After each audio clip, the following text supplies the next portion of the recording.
Cluster evaluation के लिए जो हम दूसरी टेक्निक इस्तेमाल कर लेते हैं वो है नंबर ऑफ़ ऑप्टिमल क्लस्टर्स, जिसको हम के कह रहे थे।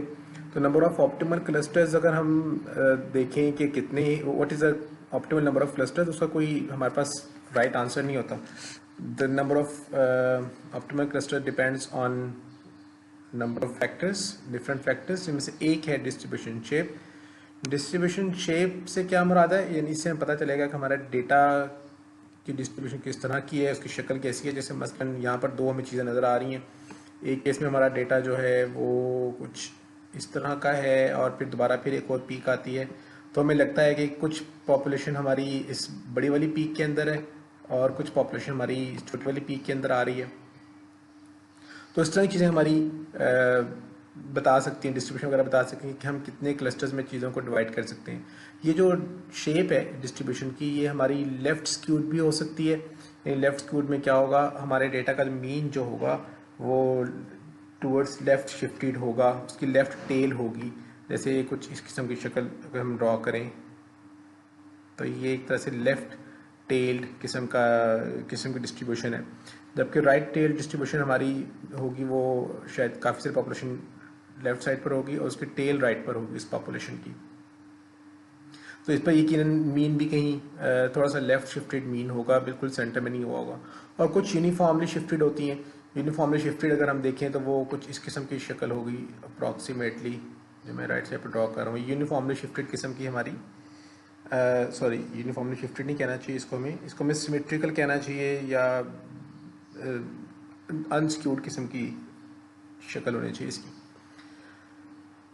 इसका मीन तकरीबन दरमियान में होगा। तो ये मुख्तलिफ डिस्ट्रीब्यूशन शेप्स हो सकती हैं और इसकी बेस पे हो सकता है नज़र आ रहा हो कि ये जो मैंने अभी सिमेट्रिकल किस्म की बनाई है जिसमें कोई टेल मौजूद नहीं है डेटा में, इसमें हम देख सकते हैं कि शायद हमें पता चले कि यहाँ पे क्लस्टर ही कोई नहीं नज़र आ रहा हमें। This is quite possible. लेकिन अगर यहीं पर हमारे पास कुछ पीक्स होती, जैसे कुछ पीक्स यहाँ पर होती या कोई पीक यहाँ पर होती, तो हमें लगता कि यहाँ पे कुछ पॉपुलेशन हमारी एक्स्ट्रा है जो शायद हमें नज़र नहीं, अभी हमें डिस्ट्रीब्यूशन पता चल जाएगी तो हम यहाँ पर शायद क्लस्टर्स बना सकते हों। तो शेप पे भी डिपेंड करता है हम कितने क्लस्टर बना रहे हैं। जैसे अगर ये पीक्स ना होती हैं इधर जो है सिमेट्रिकल वाला एग्जांपल, तो हम कहते हैं हमारे पास एक ही क्लस्टर है शायद। इधर हमें हो सकता है हमें नज़र आए कि जो लेफ़्ट स्क्यूड या लेफ़्ट टेल वाला डेटा हो सकता है हमें नज़र आए कि हम यहाँ पर कोई क्लस्टर मिल रहा है और बाकी मेजॉरिटी जो है वो पॉपुलेशन इस एरिया में फॉल कर रही है।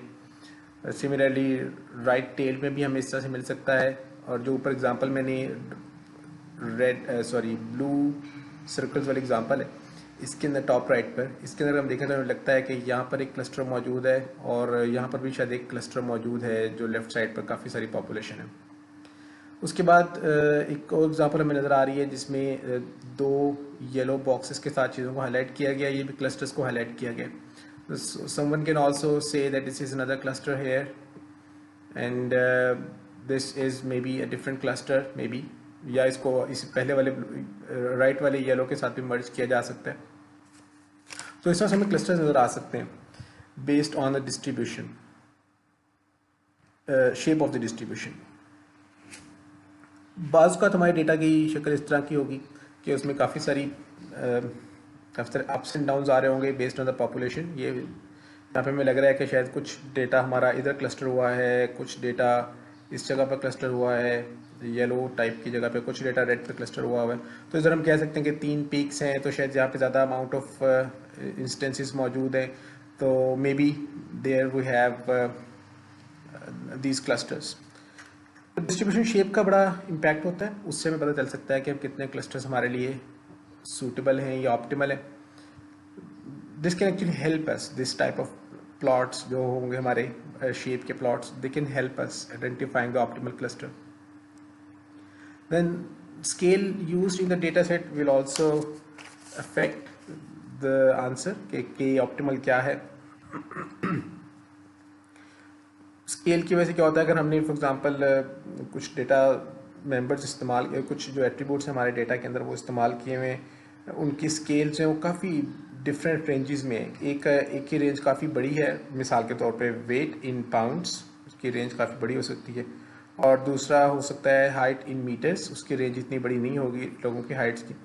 तो अब हमने अगर हाइट प्लस वेट की बेस पे कुछ हमने डेटा लिया हुआ है और उससे हम कोई मे बी कोई मार्केट सेगमेंटेशन टाइप की चीज़ करना चाह रहे हैं, जैसे हम लास्ट टाइम एग्जांपल देख रहे थे टी शर्ट्स की, तो अब वो ज़्यादा इम्पैक्ट किस स्केल का हो रहा होगा, वो जो पाउंड्स में जो वेट हम ले रहे हैं उसका इम्पैक्ट ज़्यादा हो रहा होगा।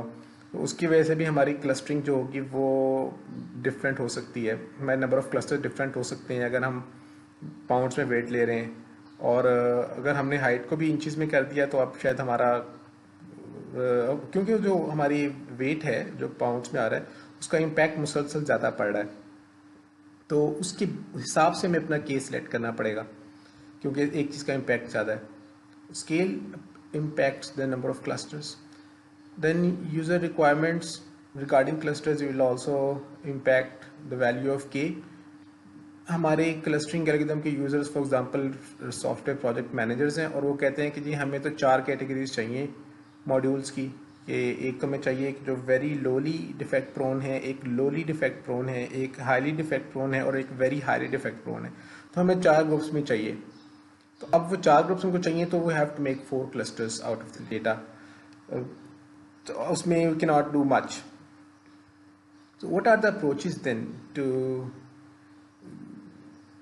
get the optimal number k? The two types of approach. Domain knowledge based approach में हम क्या करेंगे, हम जिस तरह के सिनेरियो के लिए क्लस्टरिंग करना चाह रहे हैं उस सिनेरियो में जो भी हमारे पास बिजनेस रिलेटेड या डोमेन रिलेटेड नॉलेज है उसको इस्तेमाल करेंगे और उसकी बेस पे हम बताएंगे जितने क्लस्टर्स बना लिए जाएँ। मिसाल के तौर पर आप अभी आयरिस डेटा सेट इस्तेमाल कर रहे हैं अपनी असाइनमेंट के अंदर, तो उसमें हमें पहले से पता है कि कितनी स्पीशीज़ है। अगर इस तरह की स्पीशीज़ के लिए हमें थोड़ा सा अनलेबल डेटा मिल जाए, हमें बताया जाए कि जी हमने इन्हीं 3 स्पीशीज़ में ग्रुप करना है डेटा को, तो उसका मतलब हमें पहले से पता है कि 3 में ग्रुप करना है। हमें ये नहीं पता कि वो जो एग्जांपल्स हैं वो किस किस कैटेगरी की हैं, बट देन लेबल्ड नहीं है लर्निंग करते वक्त, लेकिन हम इतना पता है कि 3 ग्रुप्स में जाएंगी। बिल्कुल ऐसे ही हो सकता है कि हमारे पास यहाँ पे जो चावल का दाना होता है उसका वेट एंड मेजरमेंट्स हमारे पास मौजूद हों और उसकी बेस पे हमने डिटरमिन करना हो कि ये कौन सा चावल है। तो हमारे पास इस तरह का बहुत सारा डेटा मौजूद है और हमने ग्रुप करना है into multiple types of rice. हमें पता है कि हमारे मुल्क में कितनी तरह का राइस पैदा होता है, तो इट शोज़, ये जो नॉलेज है हमारा, इट टेल्स अस कि हमें एक्चुअली कितने ग्रुप्स बनाने हैं। अगर हमारे मुल्क में 10 तरह का चावल पैदा होता है तो हमें 10 ग्रुप्स में ये डेटा डिवाइड करना होगा। अगर हमारे मुल्क में 5 तरह का राइस ग्रो होता है तो हम 5 ग्रुप्स में डिवाइड करेंगे। और अगर हमें पता है कि ये सिर्फ एक इलाके से आए हुए डेटा का सैंपल है, तो अब उस इलाके में जितनी तरह का राइस होगा उस बस उतने ग्रुप्स में डिवाइड करना होगा। तो domain knowledge can actually tell us कि हम कितने क्लस्टर्स चाह रहे हैं, तो के वहाँ से भी आ सकता है।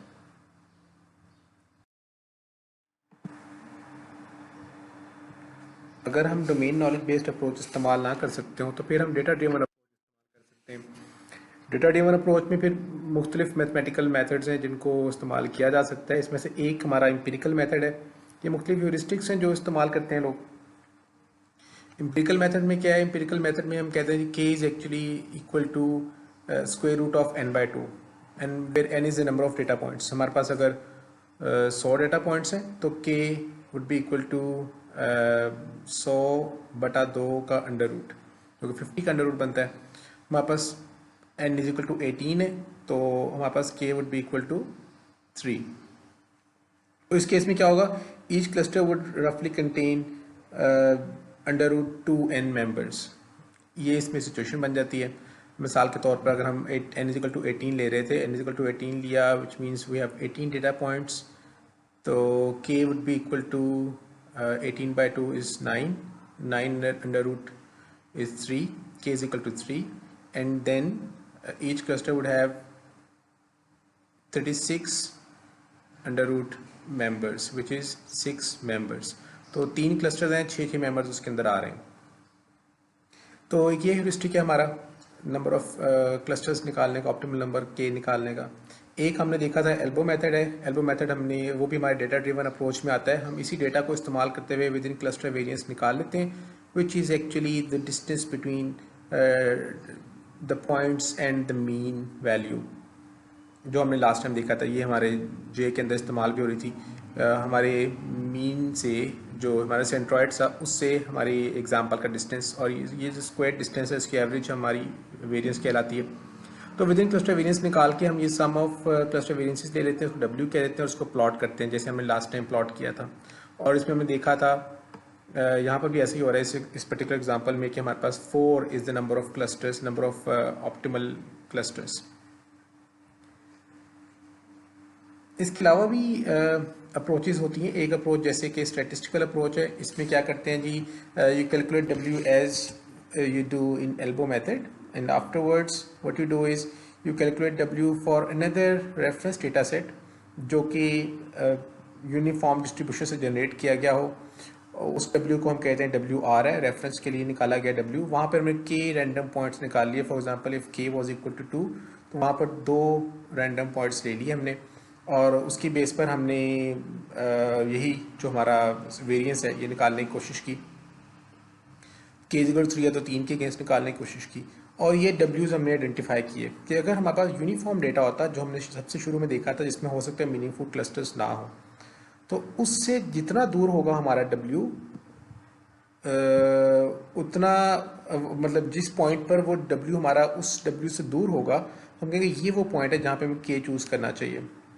तो जहाँ पर इन दोनों का गैप ज़्यादा होगा वो वाली वैल्यू ऑफ K हम चूज़ करेंगे।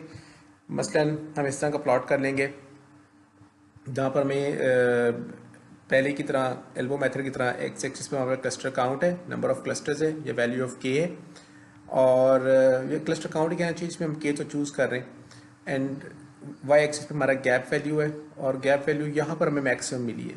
ये जो पॉइंट है ये हमारी मैक्सिमम गैप वैल्यू है, तो हम कहेंगे ये तकरीबन लाइक इट्स 5 से, तो ये 5 जो है हमारा यहाँ पर ऑप्टिमल वैल्यू ऑफ K है। तो these are different data driven approaches which can be used in absence of domain knowledge. Clustering evaluation की जो हमारी तीसरी टेक्निक थी वो थी क्लस्टरिंग क्वालिटी, यानी कि once the clusters have been made now will check the quality of the clusters using number of metrics. यहाँ पर क्या होता है, यहाँ पर हमारे पास मिनिमल इंटर क्लस्टर डिस्टेंस होता है और मैक्सिमम इंटर क्लस्टर डिस्टेंस होता है। यानी हम चाह रहे हैं, हम क्या देख रहे हैं, हम देखना चाह रहे हैं कि एक क्लस्टर के अंदर विद इन क्लस्टर कितना पॉइंट्स के बीच में डिस्टेंस कितना कम है, यानी कॉम्पैक्टनेस ऑफ द क्लस्टर, और मैक्सिमल इंटर क्लस्टर डिस्टेंस यानी जो क्लस्टर्स हैं वो एक दूसरे से कितने दूर हैं। तो इन चीज़ों को इस्तेमाल करते हुए डिफरेंट मेजर्स, डिफरेंट क्या कहना चाहिए उसको, मैट्रिक्स हमें मिल जाते हैं। उनकी कैटेगरीज क्या हैं, वो एक एक्सट्रिंसिक कहलाती है। एक्सट्रिंसिक में हमें ग्राउंड ट्रूथ की ज़रूरत पड़ती है, और अगर ग्राउंड ट्रूथ अवेलेबल हो तो फिर हम इनको इस्तेमाल कर सकते हैं इन मैट्रिक्स को। ग्राउंड ट्रूथ से क्या मुराद है, यानी क्लस्टर के ऊपर कोई लेबल लगा हुआ है कि ये किस टाइप का क्लस्टर है। ये ह्यूमन एक्सपर्ट ही लेबल लगाएगा, यकीनन अगर ह्यूमन एक्सपर्ट मौजूद नहीं है तो फिर हम ये वाले मैट्रिक्स ये वाले मेजर्स ऑफ इवैल्यूएशन परफॉर्म नहीं कर सकते। इनकी एग्जांपल्स यहाँ पे एक दो मैंने लिस्ट की हुई हैं, बाकी हमें मुख्तलिफ जगहों से मिल सकती हैं। एक है एडजस्टेड रैंड इंडेक्स, और म्यूचुअल इन्फॉर्मेशन बेस्ड स्कोर्स भी निकाले जा सकते हैं। हमें इनकी डिटेल्स में जाने की ज़रूरत नहीं है, हमें अभी सिर्फ इनके नाम ही पता हो तो काफ़ी है। सिमिलरली अगर ग्राउंड ट्रूथ्स नहीं है अवेलेबल तो फिर क्या होगा, लेबल्स ऑफ द क्लस्टर्स नहीं मौजूद, तो फिर क्या होगा, फिर हम क्लस्टर इक्वालिटी जो है वो इंट्रिंसिक मेजर्स के ज़रिए देख सकते हैं। ये जो इंट्रिंसिक मेजर्स हैं इनके कुछ एग्जांपल्स हमारे पास सिलेट कॉफिशिएंट है, डेविस बोल्दिन इंडेक्स है।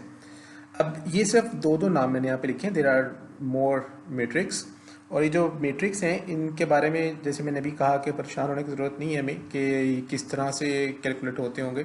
वी हैव इम्प्लीमेंटेशंस अवेलेबल, जैसे SQLearn में जो हमारी पाइथन की एक लाइब्रेरी है उसमें हमें थ्रू आउट सपोर्ट अवेलेबल है कि हम इन मैट्रिक्स का नाम दें और वो कैलकुलेट होकर आ जाएंगे। तो इसलिए क्लस्टरिंग क्वालिटी हम मेजर कर सकते हैं।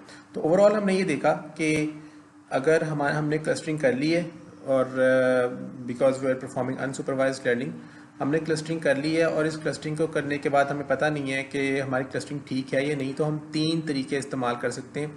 उन तरीक़ों में से एक तो हम क्लस्टरिंग टेंडेंसी देख के अंदाज़ा लगा सकते हैं कि हमारी क्लस्टरिंग कितनी अच्छी है कितनी बुरी हुई होगी। उसके अलावा हम डोमेन नॉलेज की बेस पे या एम्पिरिकल मेथड्स की बेस पे भी क्लस्टर फाइंड कर सकते हैं कि what is the optimal value of के, जो ऑप्टिमल वैल्यू ऑफ के निकालने वाला तरीका था। और तीसरा हमने ये देखा कि हम क्लस्टरिंग क्वालिटी देख सकते हैं using extrinsic and intrinsic measures, और अगर वहाँ पे हमें ह्यूमन एक्सपर्ट की मदद मिल जाए तो हम लेबल्स लगाने के बाद एक्सट्रिंसिक मेजर्स के जरिए मेजर कर सकते हैं और विदाउट लेबल्स इंट्रिंसिक मेजर्स को इस्तेमाल कर सकते हैं। इसके अलावा अब जैसे हमने पिछली दफ़ा एग्जांपल में देखा था कि हमने हो सकता है कुछ बिजनेस ऑब्जेक्टिव्स रखे हों, कुछ मीट्रिक्स रखे हों बिजनेस और की बेस पे, और हम कह रहे हों कि जी अच्छा ये हमारा जो बिजनेस ऑब्जेक्टिव है, जैसे sales of a particular item थी वो इंक्रीज़ हो रही है, तो इस तरह के मीट्रिक्स भी हम इवेंचुअली इस्तेमाल कर सकते हैं।